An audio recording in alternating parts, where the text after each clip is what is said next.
At 2 a.m., I noticed a man on the treadmill. By 3 a.m., I was locking myself in a room to survive. A few years back, I landed my first real job at a round-the-clock fitness center. At the time, I was taking a year off between high school and college, so I worked a lot of overnight shifts. The gym never closed. Members came and went using key cards, which meant there were often only one or two employees on duty. People checked in, worked out, and left without much interaction. The place practically ran itself. Everything was tracked digitally. Entries, exits, even which machines were being used. Most of my shift was spent sitting in a small office, watching camera feeds. Every so often, I would walk the floor, wipe down equipment, straighten things up, or make small talk with whoever was around. The gym was located in a rough part of town, but honestly, most of the regulars were friendly. Overnight, it was a small crowd, so everyone kind of recognized each other after a while. That particular night, I was scheduled from 9 in the evening until 7 in the morning. Usually, that kind of shift is painfully long and boring. What happened during those hours still keeps me awake sometimes. It was a little after 2 in the morning. I had already finished several walkthroughs and completed all the routine paperwork. I was exhausted, so I sat down in the office to watch the cameras for a while. At first, everything looked normal. Late-night workouts are rare, but there were a couple of familiar faces coming and going. I had been working there for several months by then, so I recognized almost everyone. Almost. There was one man I had never seen before. I noticed him on a treadmill in the far corner of the gym. That alone was not strange. New members show up all the time. What caught my attention was how fast he was running.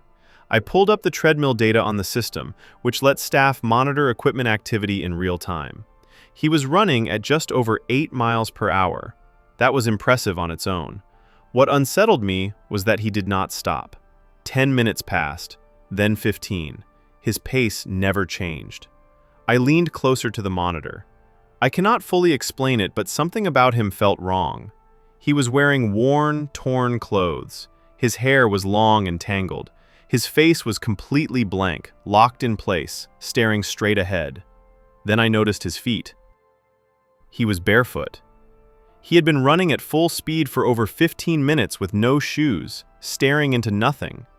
By then, he was the only person left in the building besides me. I forced myself to calm down. There was a rule requiring proper footwear, so I decided to use that as a reason to approach him. Even though every instinct in my body told me not to, I left the office. The treadmill was positioned just outside the employee hallway. The moment I turned the corner, my stomach dropped. The machine was covered in blood. His feet were torn open, leaving smears and splashes with every step. Blood pooled near the back of the belt. He kept running like none of it mattered. His face had not changed. His eyes were fixed forward.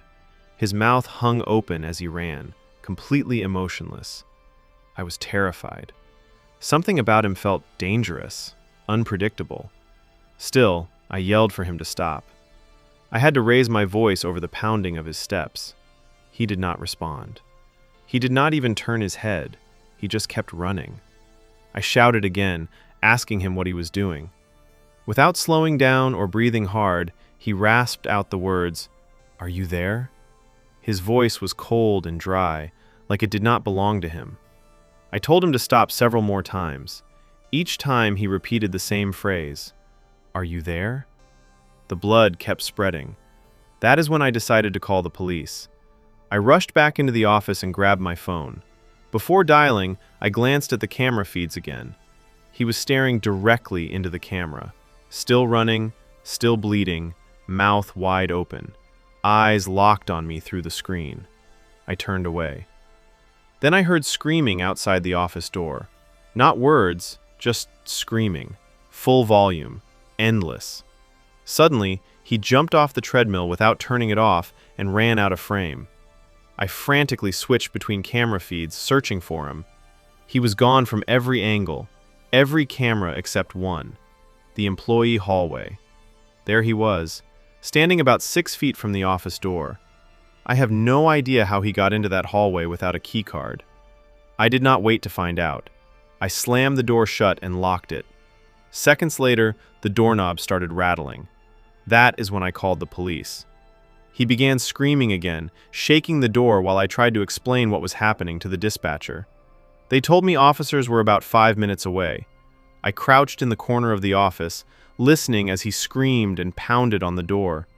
The sound was deep, raw. It barely sounded human. I was certain that if he got inside, I would not survive. Then, suddenly, everything stopped.